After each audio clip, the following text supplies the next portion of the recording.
আজি মই আপোনালোকৰ ওচৰত মোৰ বাগানখন দেখুৱাৰ উদ্দেশ্যে এই ভিডিঅ'টো কৰা নাই। এই ভিডিঅ'টো কৰিছোঁ এজন বিশেষ ব্যক্তিক লৈ, যাৰ নাম প্ৰফুল্ল কলিতা।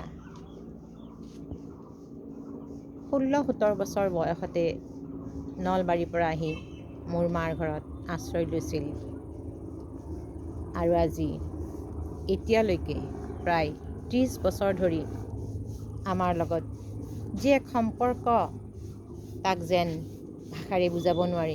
কিয়নো প্ৰফুল্ল অবিহনে আমাৰ যেন ঘৰখনৰ কোনো কামেই নহ'ব, ঠিক তেনেকুৱা অনুমান হয়।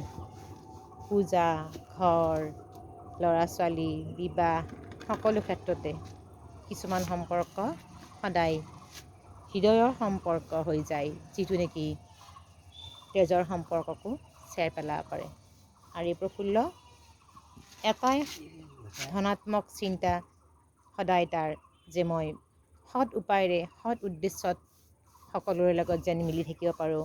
তাৰ বাবে হয়তো আজি ইমান বছৰ ধৰি আমাৰ লগত তাৰ সম্পৰ্ক সুদৃঢ় হৈ আছে।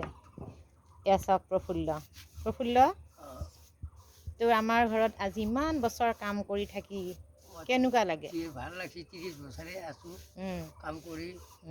যদিও মোৰ ঘৰ নহ'লে মোৰ নিজৰ ঘৰ বুলি বিৰাট ভাল লাগে। ইয়াতে কাম কৰিও থাকোঁ, মোৰ নিজৰ ঘৰো নাথাকে। আজি 30 বছৰ ধৰি এই জেগাত কৰি আছোঁ। ঠিক আছে। কিছুমান মানুহৰ লগত সম্পৰ্ক হয়তো জুখিব নোৱাৰে, কোনো তেজৰ সম্পৰ্কৰ লগত। এয়াই হ'ল আত্মিক সম্পৰ্ক। আচলতে মই কিয় দেখুৱাইছোঁ যে বিশ্বাস আৰু সততা থাকিলে মানুহে কেতিয়াও বিপদত পৰিব নালাগে, যাৰ হয়তো জ্বলন্ত উদাহৰণ প্ৰফুল্ল কলিতা। বিশেষ কেইবাঘৰো মানুহৰ লগত ইমান সৌহাৰ্দ্যপূৰ্ণ তাৰ সম্পৰ্ক, যাৰ বাবে হয়তো আজি গুৱাহাটীত 30 বছৰে কোনো অসুবিধা নোহোৱাকৈ এইদৰেই চলি আছিল। তাৰ ভৱিষ্যতৰ উন্নতি কামনাৰে মই ভিডিঅ'টো সামৰিছোঁ। এয়া চাওক, প্ৰফুল্ল সকলো কামৰে সকলো গুণৰে যেন অধিকাৰী। কোনো বিশেষ কামক লৈ পেলাই তাৰ কোনো কৰ্ম নিৰ্ধাৰণ হোৱা নাই।